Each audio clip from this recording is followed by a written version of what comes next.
A gente segue falando sobre o tema da liberdade de expressão, porque ontem na Câmara, em Brasília, ocorreu o lançamento da Frente Parlamentar em Defesa da Liberdade de Expressão. E agora nós vamos conversar com a presidente dessa frente, a deputada Júlia Zanatta. Deputada, muito boa noite, seja bem-vinda em Oeste Sem Filtro, obrigada pela entrevista. Boa noite, Paula, boa noite a todos da bancada, a todos os espectadores aí que acompanham o Oeste Sem Filtro. Obrigada pela oportunidade. Deputada, eu gostaria de ouvi-la sobre o momento da criação dessa frente. Qual foi o objetivo da criação dessa frente parlamentar em defesa da liberdade de expressão? E, salvo engano, tem cerca aí de 58 propostas relacionadas ao assunto que já tramitam na Câmara dos Deputados. Já existe uma ordem de prioridade para vocês nessa frente de quais seriam os projetos prioritários? Nós recolhemos as assinaturas para essa frente, foram 200 assinaturas de parlamentares e pretendemos agir em bloco, né? Fazer posicionamentos em bloco, cobranças, daí não seria um deputado, dois, ou a bancada do PL, ou a bancada do Novo, seria todos os parlamentares que assinaram e vão participar da Frente Parlamentar da Liberdade de Expressão.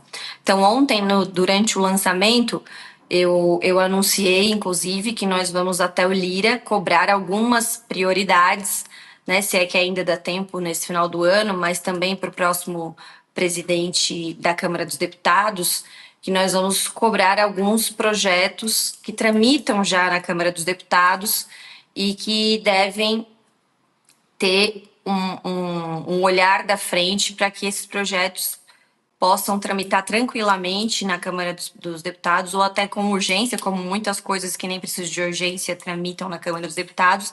E também anunciei que, por exemplo, sobre o que está acontecendo agora no Supremo Tribunal Federal, que é ali a regulamentação das redes sociais, que é censura sim, porque as barbaridades que nós estamos vendo os ministros falarem durante o julgamento demonstra até um desconhecimento de como funcionam as plataformas e a rede social.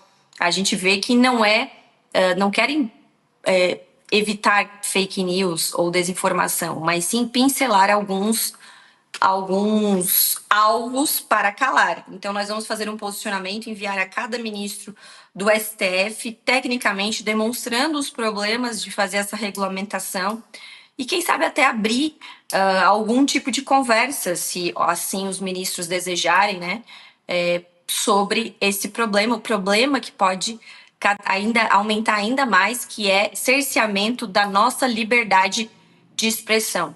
Então, a Frente Parlamentar vai buscar essas atividades e também monitorar projetos que não, às vezes, nada tem a ver com liberdade de expressão, mas quando você vê um projeto, por exemplo, teve um projeto esse ano sobre segurança nas escolas. E lá no meio do projeto tinha um dispositivo que falava que uma autoridade, que um delegado poderia mandar retirar um conteúdo do ar se fosse alguma coisa relacionada à violência nas escolas, que poderia ali, estava muito abrangente, poderia ser qualquer coisa. Então, nós vamos monitorar cada projeto de lei que vem com uma armadilha que pode cercear a nossa liberdade de expressão. Perfeito, deputada. Deixa eu abrir a rodada aqui para as perguntas dos nossos comentaristas. Silvio Navarro. Deputada, boa noite, prazer revê-la.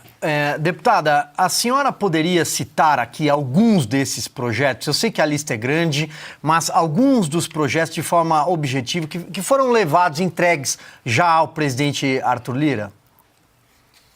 Nós não tivemos essa reunião ainda com o presidente Arthur Lira.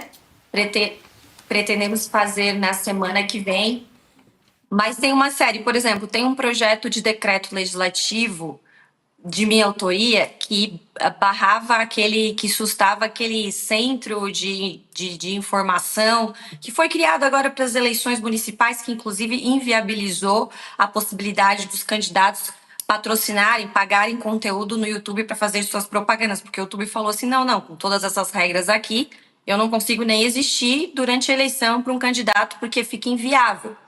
Então, tem esse projeto, tem projetos que criam o crime de abuso de autoridade se tirarem, se derrubarem as redes sociais de um parlamentar, do deputado José Medeiros.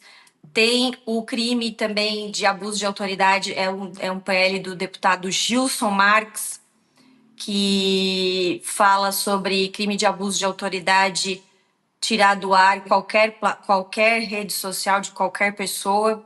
Então, são esses tipos de projetos que nós queremos levar à frente. Também o PL da anistia, que está nas nossas prioridades, porque versa sobre liberdade de expressão, justamente por anistiar pessoas que simplesmente participaram de manifestações nas ruas, né? Manifestações, enfim, as que ocorreram aqui em Brasília, ou então as que ocorreram em outros estados, pessoas que estão sendo processadas até hoje, algumas que já foram condenadas. Isso versa, sim, também sobre a liberdade de expressão e está na nossa pauta prioritária, lembrando que ficou uma promessa de abrir uma comissão especial sobre esse caso e até agora a gente não viu ter andamento. Perfeito. Deputada, Ana Paula Henkel também está conosco, tem uma pergunta. Boa noite, deputada. Obrigada pela entrevista. Deputada, eu sei que o foco da Frente Parlamentar em Defesa da Liberdade de Expressão é o nosso Congresso. Mas o que eu queria perguntar para a senhora é claro que a gente não dá para esquecer os Twitter Files Brasil, o relatório de 540 páginas produzido pela Câmara dos Estados Unidos, exatamente falando sobre a liberdade de expressão no Brasil. Então, o que eu queria perguntar para a senhora é se há algum documento da frente parlamentar dessas propostas que poderá ser dividido com o Congresso americano e dar a devida fotografia para o mundo, inclusive, sobre o que está acontecendo aqui no Brasil. Boa noite, Ana Paula. Uma satisfação falar contigo. Nós ainda não temos um documento, nós fizemos a instalação hoje da Frente Parlamentar, ontem da Frente Parlamentar e hoje também fizemos essa audiência pública que vocês estavam noticiando antes de eu entrar, dos 5 anos dos inquéritos das fake news, que faz parte do pacote aí de tudo que estamos vivendo, de cerceamento de liberdades.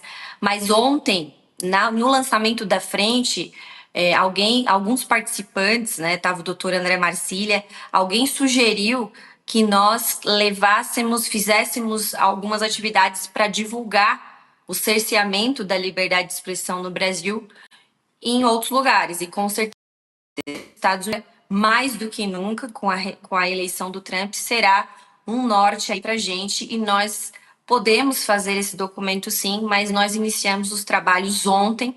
E as nossas primeiras atividades serão essas, de fazer esse posicionamento para os ministros do STF e tentar abrir uma conversa, se é que isso é possível, se é que tem interesse da parte dos ministros. Da nossa parte, tem sim, porque às vezes aquela conversa olho no olho com alguns, né, vale muito mais do que mandar só cartinha, fazer documentos, né, ter essa interação é importante, nós precisamos abrir esse caminho e desmistificar essa história de que a gente não conversa com os ministros do Supremo, que nós somos radicais, enfim. Acho que, né, nós vamos ver, se não quiserem conversa, vai ficar bem claro, né, qual é o lado que é radical nesse momento. Mas fica a tua dica aí, nós vamos acatar, com certeza. Piotr. Deputada, boa noite. Seja bem-vinda uma vez mais aqui ao Oeste Sem Filtro. O meu questionamento é muito rápido. Eu sei que a frente foi lançada recentemente, ontem, mas eu tenho, neste momento, o Supremo Tribunal Federal discutindo a lei da mordaça em relação às Big Techs. Este é um ponto, porque o presidente do Supremo disse o seguinte, olha só, ministro Barroso, abre aspas, o tribunal aguardou um período bastante razoável a sobrevinda de legislação pelo Congresso por parte do Poder Legislativo. Não ocorrendo, chegou a hora de decidirmos essa matéria, fecha aspas. Ele simplesmente ignorou que o Supremo não legisla. Como o Congresso não fez, ele disse que agora sim o entendimento será o do Supremo Tribunal Federal. Falando em tempo, como, digamos, bloquear mais uma iniciativa do Supremo em legislar ao arrepio do que diz a Constituição e da prerrogativa que é, sim, do Congresso Nacional. Neste caso, obviamente, como em todos os outros. Bom, o ministro Barroso, ele tem até um livro, né, sobre o neoconstitucionalismo. Então, ele é dessa vertente e por isso que ele fala e faz essas coisas cada vez mais, porque ele entende que em nós decidindo não legislar, que é legítimo também do parlamento, ele pode adentrar no tema. A minha opinião nesse momento é que nós não vamos barrar o que eles estão fazendo agora lá no Supremo Tribunal Federal. Nós vamos nos posicionar. Durante o lançamento ontem da Frente Parlamentar, inclusive o deputado Osmar Terra, que é um deputado já de vários mandatos, ele falou: nós, após o Supremo fazer isso, nós vamos ter que dar uma resposta, né? Porque obviamente vai vir algo muito pesado, como por exemplo a responsabilização das plataformas por conteúdos de terceiro. Então eu vou lá, posto um conteúdo e a plataforma, a rede social, ele será responsabilizada. O que vai ocasionar com isso? O que vai acontecer com isso? As plataformas vão censurar praticamente tudo. Vão tirar o deles da reta, com certeza, para não serem responsabilizados por conteúdo de terceiro. Então, muita coisa vai ser censurada para que as plataformas não sejam responsabilizadas.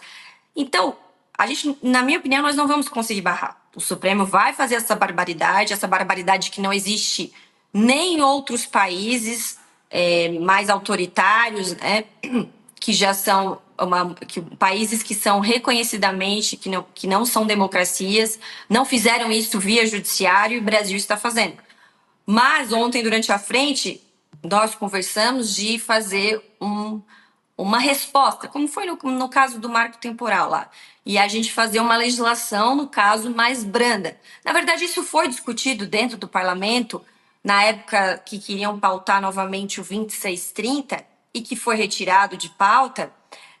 O próprio Lira conversou conosco e falou: a gente tem que regulamentar porque senão o Supremo fará. Então fica muito claro que o recado já tinha chegado, né? Já tinha vindo.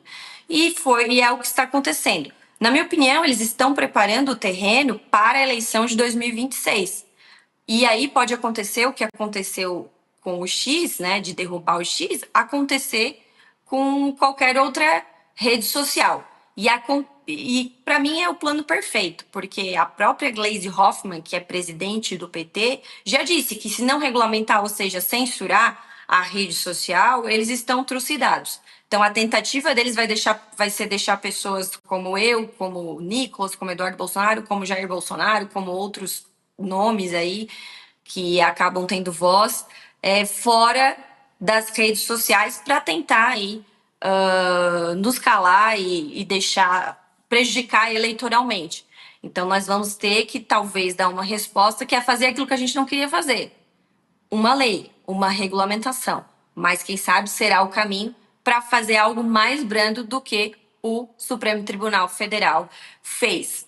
Lembrando que a fala do Lewandowski nessa semana na comissão de Segurança Pública em relação ao caso do deputado Marcel Van Hatten, em que ele diz que a imunidade parlamentar não é absoluta, mesmo que esteja muito claro lá no artigo 53 a palavra quaisquer, ela se alia ao que acontecia no regime militar, no ato institucional número 5, que falava imunidade parlamentar menos para crimes contra a honra ou os crimes da Lei de Segurança Nacional, né?